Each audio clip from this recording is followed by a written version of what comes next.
front camera in this bitch today, just for the simple fact that the setup was easy.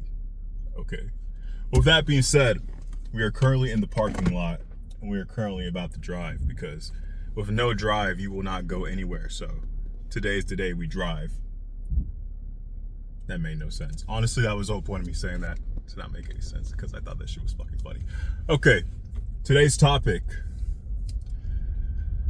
how a $10,000 account, doesn't matter if it's a live account, a prop firm account, or if it's a freaking instant funding account, my boy, or my girl, or whatever the fuck you identify as. We got some weird ass niggas who are aliens in this bitch, but it is what it is. So, how a $10,000 account can change your life, okay? Honestly, if you want to be real, if you want to be really real, all right, I want to make sure this up is good, because I feel like my head's cut off, bro.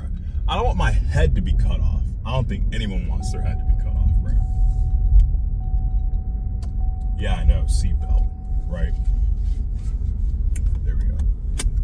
Pretty much any account size can change your life if you know what you're doing when it comes to trading. Because if you're just buying accounts, or you're just funding willy-nilly, or you think, oh, maybe I can togi this shit, you're gonna get whacked. Okay, you're gonna get whacked.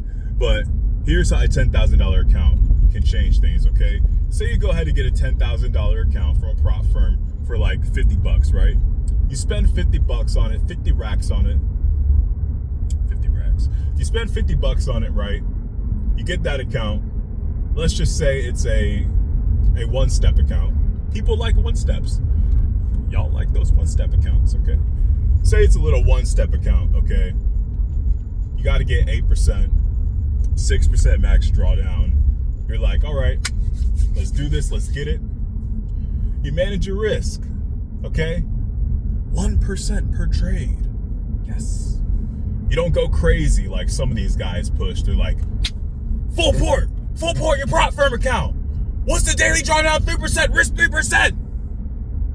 If you lose, just buy another one. You're like, fuck that shit.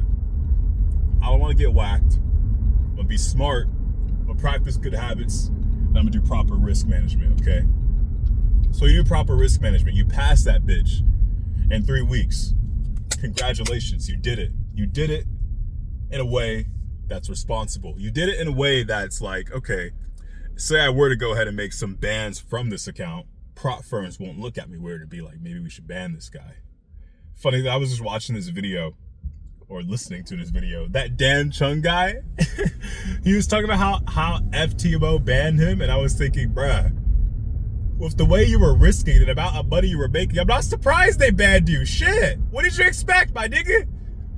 You know, so one thing to keep in mind in prop firms is that once you get to that level where you're making serious dough, or you're just hella funded, yes, we want to make money and milk them, but if you want to be there for the long run, you probably shouldn't overdo it, because I mean, you got to think, if you're smacking 100 bands, 200 bands each month from one prop firm, I mean, how many things do they got to sell just to make up for your payout? You know what I'm saying?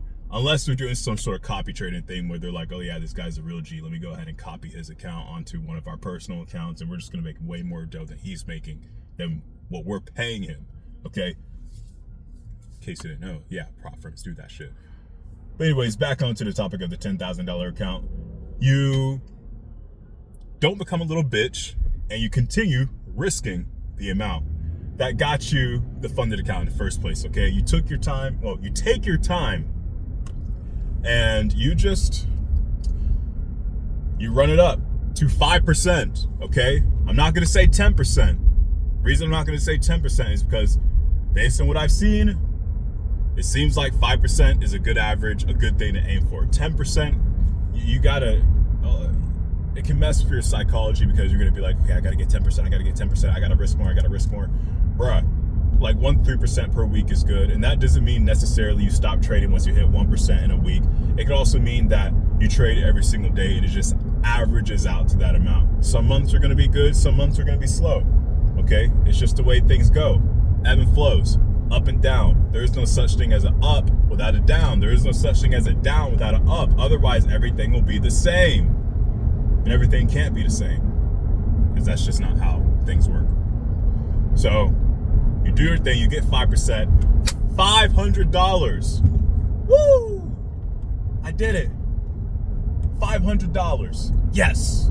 You get your withdrawal. 90% profit split. $450 in your pocket.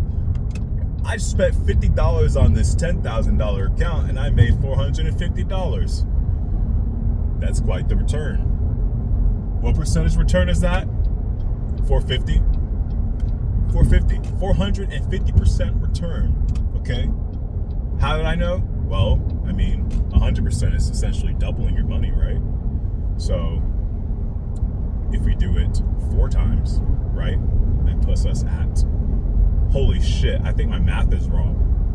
Let's just ignore the whole percentage portion of this video. Let's move on. You make $450, right? And now you're like, now what? What do I do? Should I go spend it? Treat yourself, bro. Treat yourself, okay? I don't believe in this whole, oh yeah, I'm gonna take all my money and reinvest all of it. Because you wanna know the fucking issue of that? The issue of that shit is that if you take all the money you made from your trading, and this can apply to fucking anything, okay? Now I know some things vary, but if you take every single penny that you made and you put it right back into whatever made you that money, it's kind of like, what's the point, bro? Like, I just made this money and it's already all gone. I didn't get anything for myself. I didn't get an experience or any reward or anything. Oh, my reward is that I get to reinvest into a bigger account. Ugh. I mean, unless you're like that, I mean, shit, that works for you. But for the most part, generally, it's a good idea to treat yourself in some sort of way. So, I don't know. Buy the black Air Force Ones. Buy your bitch a Rolls toy. Eat sushi. Go to the fucking club or some shit. Don't blow all of it. Maybe spend like 1%, 2%, 10%. Maybe you want to spend 200 of it. Whatever you want to do. Anyways, you treat yourself, you take that money, and you roll those funds into a bigger account. Okay? And essentially, you do the same thing. You have patience. Right? And before you know it, you have a lot of prop firm money. And then you use that money to fund a live account. Because, let's be real here, it's pretty dumb to only trade prop firms forever. Especially because there are some prop firms that look good and then end up going down, and then some prop firms, they'll halt your funds or whatever. You know, it's just a safe bet to put your money into different prop firms and then eventually get a live account. Because that's the whole goal of this thing, right? Get a live account. That way you can trade however you want. Maybe you have a $500,000 live account and you're like, okay, let me risk $15,000 per trade, okay, and we're all good. Everything's goody. So that's one way to go about it. That's one thing to do. And that's essentially how a $10,000 account can change your life. That was a crazy speed trap I just passed. Good thing your boy doesn't get caught. Your boy speeds responsibly, okay? You should trade responsibly too. That's the whole point of this video. So yeah, essentially, like I said, that's how a $10,000 trading account can change your life. Is essentially just using proper risk management, being a responsible trader, not being a gambler, having patience, sticking to the strategy, doing that, taking the funds, treating yourself, rolling those funds into more funds, and then before you know it, you have this big pile of prop firm funds, and then you can use that to go ahead and fund your live account, and then before you know it, you could buy a Lamborghini, you could buy an Aston Martin, you could buy a fucking McLaren, you could start posting crazy lifestyle stuff, sell a masterclass, you could start selling signals, you could do whatever you want, or you could just be low-key about it, you know, be that rich guy in your hometown, be that local celebrity, you pop bottles at the fucking club, buying cars, buying your car collection. I don't know, maybe you're a sexual deviant person, you just spend all that money on hookers or whatever the fuck you want to do. You're a drug addict, you spend your money on drugs, but at the end of the day, you're still operating as a profitable trader because you are a profitable trader, and it doesn't matter what you do outside because you know your shit. You know ball, bro. Yeah, that's essentially it. I'm gonna end the video here. Y'all take care. Oh yeah, do what works for you.